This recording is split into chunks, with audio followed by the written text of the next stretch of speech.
భారతీయ జనతా యువ మోర్చా ఆధ్వర్యంలో ఎవరైతే మన తెలంగాణ ముఖ్యమంత్రి రేవంత్ రెడ్డి గారి మీద అదేవిధంగా పాత ప్రభుత్వంలో ముఖ్యమైనటువంటి శాఖలని కొనసాగించినటువంటి కేటీఆర్ గారికి ఇద్దరికి కూడా మూసీ నీళ్లతోని అభిషేకం చేసి ఈరోజు నిరుద్యోగుల తరఫున మేమందరం కూడా నిరసన చేయడం జరిగింది. తెలంగాణలో కాంగ్రెస్ పార్టీ యువ వికాసం అనే కార్యక్రమాన్ని ఏర్పాటు చేసుకొని అబద్ధపు ముఖ్యమంత్రి తెలంగాణ ప్రజలకు యువతకంతా కూడా మేము ఎనలేని సేవ చేసినాం అనే విధంగా బిల్డప్లు ఇస్తూ ఈరోజు సమావేశాలు ఏర్పాటు చేసి పాలాభిషేకాలు చేసుకుంటున్నాడు.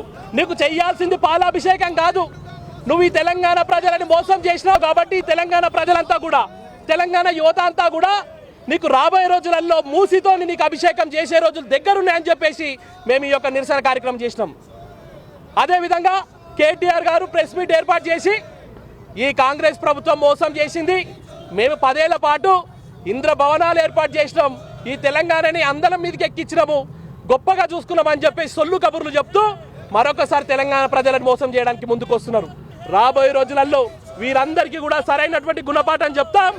ఈ రోజు ఏ విధంగా అయితే మీకు మూసీ నీళ్లతోని మీకు అభిషేకం చేసినాం, మీరు మీ యొక్క కార్యకర్తలని కొవ్వొట్లను పెట్టుకొని పాలాభిషేకాలు చేయించుకోవడం కాదు, తెలంగాణ రాష్ట్రంలో ఉన్నటువంటి అసలైనటువంటి నిరుద్యోగులంతా కూడా మీకు మూసీ నీళ్లతోని తెలంగాణ రాష్ట్రంలో మూసీ ప్రవహిస్తున్నటువంటి ప్రాంతాలలో ఉన్నటువంటి ప్రజలంతా కూడా మీ అందరికీ కూడా మూసీ నీళ్లతోని మీకు అభిషేకం చేస్తారు, ఖచ్చితంగా నిరసన తెలుపుతారని చెప్పేసి ఈ సందర్భంగా తెలియజేస్తున్నాను.